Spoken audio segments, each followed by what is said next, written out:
كتير مننا بيغلطوا الغلطة دي في العيش الشامي اللي بتخليه ناشف ومش منفوخ وكمان مكتوم بعد التسوية. الغريب بقى ان المشكلة مش في العجينة ولا حتى في نوع الدقيق. النهاردة هنعمل مع بعض العيش الشامي بتاع السندوتشات، زوم سندوتشات المدارس، طري وبيتنفخ ومفرغ من قلبه ومن غير فرن بلدي كمان. خليكي معايا للآخر علشان تعرفي الخطوة الصغيرة اللي لو عملتيها صح العيش هيطلع معاكي مظبوط من أول مرة. يلا بينا نشوف الطريقة على طول. بس يا ريت ما ننساش اللايك ونشير الفيديو لكل حبايبنا عشان الكل يستفاد.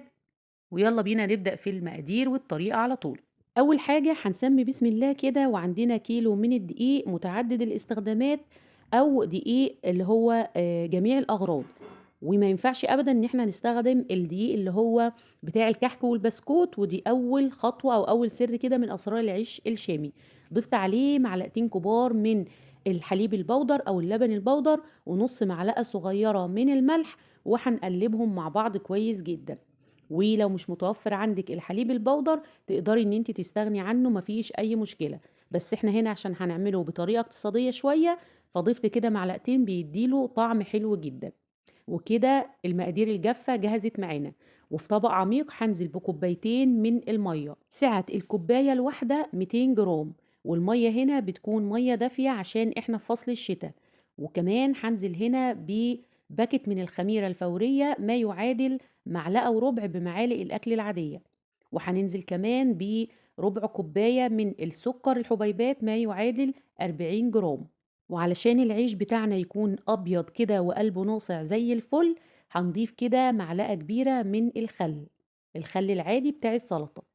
وكمان عندي هنا 4 معالق كبار من الزيت. واوعي تكتري في الزيت، وهقولك كل حاجة ايه السر بتاعها وليه ما نكترهاش وايه البدائل كلها واحنا شغالين مع بعض. بس دلوقتي هنقلب بقى السوائل مع بعض علشان السكر يدوب تماما، وكمان الخميرة نتأكد ان هي نشطة كده ومظبوطة معانا قبل ما نضيفها على الدقيق. بعد كده ابتديت ان انا اضيف الدقيق، وحضرت كمان كوباية من المية الدافية. يعني انا ضفت كوبايتين اللي هم 400 جرام او 400 ملي، وحضرت كمان كوباية. وهبتدي اعجن، نعجن كويس جدا جدا، والعجن مش هيكون اقل من 12 ل 15 دقيقة. لو عندك عجان استخدميه وهيريحك، والنتيجة هتكون حلوة جدا جدا. بنعجن لحد العجينة ما يكون قوامها ناعم وبتمط معانا بالشكل اللي انتوا شايفينه ده كده. خدت قد ايه؟ خدت حوالي 15 دقيقة لحد كده اما تنعم معانا. في الوقت ده بقى هبتدي ان انا اغطيها باي ستريتش راب عندي او كيس من اكياس المطبخ. انا هنا كنت بوريكم كده انا استخدمت قد ايه. استخدمت كمان كوباية الا ربع من المية. طبعا الدقيق بيختلف من نوع للتاني في شربه للسوائل. غطيتها كده بستريتش راب وكمان بفوطة نظيفة وسبتها لحد ما تتخمر. وبما ان الجو صيف ولسه الجو حر فطبعا مش هتاخد اي وقت في التخمير. طبعا التخمير بيختلف من وقت للتاني على حسب الفصل اللي احنا فيه. نص ساعة وبقت جاهزة معايا بالشكل ده. هنهبط بقى كل الخمر اللي حصل فيها بالشكل اللي انتوا شايفينه ده. هنهبط بقى العجينة علشان نبتدي ان احنا نشكلها ونخرج منها اي هواء ممكن يكون موجود فيه.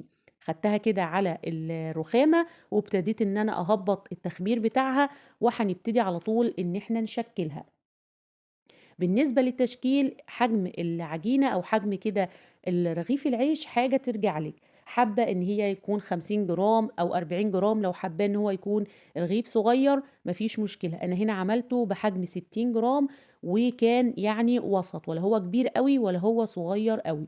فبراحتك بقى. بنشكل العجينة وبنكورها كده، وإيدينا بتكون مدهونة دهنة خفيفة من الزيت لأن العجينة طرية وفيها تلزيقة حاجة بسيطة. يعني عجينة العيش الشامي بتكون عجينة طرية وبتلزق حاجة بسيطة جدا عشان تكون طرية معانا. شكلناها بالطريقة دي، وهبتدي أغطيها بكيس من الأكياس النايلو، وكمان هغطيها بفوطة مطبخ، وهسيبها بس 10 دقايق ترتاح عشان لما اجي اشكل الرغيف ما يردش معايا كده ويكش معايا، واقدر ان انا اشكله بمنتهى السهولة. ال10 دقايق مروا، وهبتدي بقى اخد اول كورة كنت شكلتها او كورتها، دي هتكون ارتاحت كفاية جدا. وهنبتدي بقى كده نرش رشة بسيطة من الدقيق ما نبالغش في كمية الدقيق علشان ما يجيرش معانا أو الدقيق يتحرق معانا واحنا بنسويه. بالنشابة أو حتى بالمردنة، وهنبتدي إن احنا نفرده بشكل كده مدور ويكون سمكه وسط. سمكه بيكون حوالي نص سنتي، ودي أهم نقطة، ودي الخطوة اللي بتخلي معاكي العيش الشامي ناجح وبيقب كده وينتفخ، أو بيكون مكتوم وهبطان كده وما ينتفخش معاكي وانت بتسويه. سمكه بيكون قد ايه؟ زي ما قلنا نص سنتي. طب النص سنتي ده قد ايه؟ يعني لو جبتي اي عملة معدنية كده حوالي زي الجنيه المعدن، تحطيها كده جنب الرغيف وانت بتفرديه. ده بالنسبة للمبتدئين اللي مش عارفين يعني ايه او قد ايه نص سنتي. بيبقى حوالي كده قد العملة المعدنية او عملتين معدنيتين جنب بعض. بنفرده بقى كده، القطر بتاعه بيكون حوالي 15 سنتي، وده بالنسبة للحجم اللي انا عاملاه.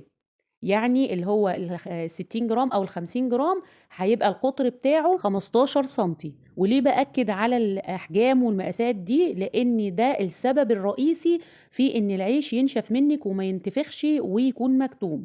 خلي بالك لو تخنتي السمك زي ما قلنا هيكون ناشف بعد التسوية، ولو كان الرغيف رفيع برضو مش هيقب معاكي وهيتحرق وانتي بتسويه. فهي دي أهم نقطة في العيش الشامي. بنخمره، والتخمير ده نقطة مهمة جدا جدا وسر من أسرار نجاحه. خمرناه قبل التشكيل وسبناه يرتاح، وبعد كده سبناه يتخمر لمدة ساعة. باجي بقى على التسوية، عندك طريقتين والاتنين هيكونوا على البوتاجاز. يا اما كده هتسويه في الحله، ودي طريقه جديده يعني وحبيت اعملها معاكم وهي كويسه برضو. يعني لو حابه ان انت تعمليها كده وبتغطي الحله، بنسخن الحله على درجه حراره عاليه، واول ما بنحط الرغيف بنخلي كده النار وسط، وبعد كده بنعد على صوابعنا يعني لحد 5. بعد كده بنقلب الرغيف، ما بنستناش ان الرغيف يقب معانا، لان لو سبناه هينشف من تحت ومش هيقب معانا. فمجرد ان احنا نحط الرغيف والحله سخنه جدا، بنهدي النار او بنخليها نار وسط، وبعد كده بنعد لحد 5 ونقلب الرغيف، وكل مرة بنقلبها على الوش التاني مجرد بس ان احنا 5 ثواني، او بنعد لحد 5 وبيقب معانا بالشكل ده. انا هنا بقى عملته في الطاسة زي ما احنا متعودين. بصراحة الطريقة دي أنا حبيتها أكتر من طريقة الحلة. يعني هي الحلة نفس الفكرة، بس يعني التغيير أو الاختلاف إن إحنا بنغطي الحلة، مفيش أي وجه اختلاف تماما. بس الصينية أو الطاسة بتبقى متحكمة في الرغيف أكتر. بالنسبة بقى للمكونات والبدائل، العيش الشامي مفيهوش مكونات كتير، يعني مجرد دقيق ومية وخميرة، ودي المكونات الأساسية. بالنسبة للدقيق مهم جدا زي ما قلت لكم في البداية انه يكون دقيق لجميع الاغراض او متعدد الاستخدامات، يكون عرقه قوي، لان طبعا لو استخدمتي الدقيق المخصص للكحك والبسكوت هيكون مفهوش عرق، فبالتالي العجينة هتفشل معاكم. فمهم جدا جدا ان يكون الدقيق اللي هنستخدمه للعيش الشامي يكون فيه عرق قوي. ابعدي عن الدقيق المخصص للحلويات والكحك والبسكوت. اما بالنسبه للخميره، تقدري ان انت تستخدمي خميره بيره، يعني مكعب كده حجمه يكون 15 جرام.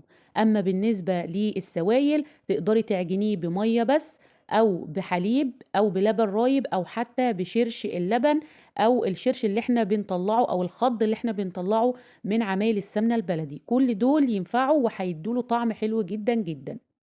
ممكن كمان تعملي زي ما انا عملت كده، بتعجنيه بميه وكمان بتضيفي له معلقتين من اللبن البودره، بيديله طعم حلو جدا جدا، احسن كمان من اللي احنا بنشتريه من بره.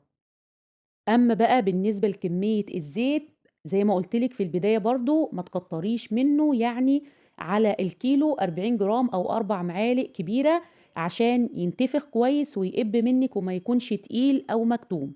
وبالنسبه لطريقه التسويه، زي ما قلنا بتكون النار عاليه، واول ما ببتدي كده ان انا احط الرغيف بخلي النار وسط، ولو حسيت ان الرغيف بدأ يقب من ناحيه وناحيه لا، بضغط عليه كده بالسباتولا من الناحيه اللي قابب منها، علشان الهواء او البخار بتاع الميه اللي جوه العجينه ينتشر في كل الرغيف، وبالتالي ان هو ينتفخ كله بالشكل اللي انتوا شايفينه ده. اما بقى بالنسبه لمعلقه الخل، دي حاجه سحريه اوعوا تستغنوا عنها ابدا في كل المخبوزات، وخصوصا العيش الشامي.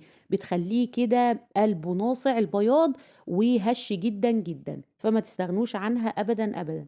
طبعا انا سبت لكم كل الخطوات بتاعه التسويه سِبت لكم خطوات التسوية في الحلة أو حتى في الطاسة، حابين تعملوه في الحلة تمام، حابين تسووه في الطاسة زي ما أنتم حابين. ممكن كمان نسويه كده في الفرن لو عندِك فرن بلدي، بس طبعًا كتير من البيوت أو في أماكن كتير ما بيكونش متوفر فرن، فإحنا حبينا إن إحنا نعمله هنا على الطاسة علشان يكون سهل وسريع والكل يقدر ينفذه بمنتهى السهولة. بالنسبة بقى لطريقة تشكيله زي ما قُلنا كده بيكون سمكه لا تخين أوي ولا رفيّع أوي، بسمك نُص سنتي أو بما يعادل عُملة معدنية، وبالنسبة للقطر بتاعه بيكون 15 سنتي للحجم اللي هو 50 أو 60 جرام، ما يكونش تخين أوي وما يكونش رفيّع أوي، وكمان لمّا بنيجي نغطّيه أو بنخمّره بنحطه على ملاية نضيفة وبنرصه كده وبنسيب مسافات ما بينه وما بين كل رغيف علشان ما يلزقوش في بعض، وبعدين بنغطيه بملاية كمان وممكن نعمل دور تاني ونفصل ما بينهم بفوطة نضيفة أو ملاية نضيفة، بيكون معانا كُلّه ما شاء الله اللهم بارك شفتوه من أول رغيف لآخر رغيف قابب معانا ما فيش رغيف واحد ما قابش. بيطلع من الطاسة الهوا بيكون بارد عليه، فبالتالي بيبتدي إن هو يعني الانتفاخ بتاعه ده يقل شوية أو يهبط شوية، ولكن ما شاء الله اللهم بارك الرغيف بيفضل معاكِ طري وهش وقلبه مفرّغ، تقدري إن أنتِ تفتحيه وتحشيه بأي حشوة أنتِ حاباها بالشكل اللي أنتم شايفينه ده كده ما شاء الله اللهم بارك، يعني تحشيه بقى حشوات إذا كان فول أو فلافل أو جبن زي ما أنتِ حابة، وطبعًا الولاد راجعين للمدرسة تقدري إن أنتِ تعمليه كده وتشيليه في الفريزر في أكياس بعد ما يبرد تمامًا، وتطلعيه بس مجرد إن هو يبرد وتعملي لهم الساندوتشات تقدروا تعملوه وتمشوا على الخطوات اللي قُلت لكم عليها، وإن شاء الله هيكون ناجح معاكم من أول مرة. اعملوه وقولوا لي رأيكم في التعليقات، ولو أول مرة تشوفوا القناة أتمنى تشتركوا فيها وتفعلوا الجرس عشان يوصلكم كل جديد، وما تنسوش تعليقاتكم اللي دايما بتسعدني. دمتم في حفظ الله ورعايته، والسلام عليكم ورحمة الله وبركاته.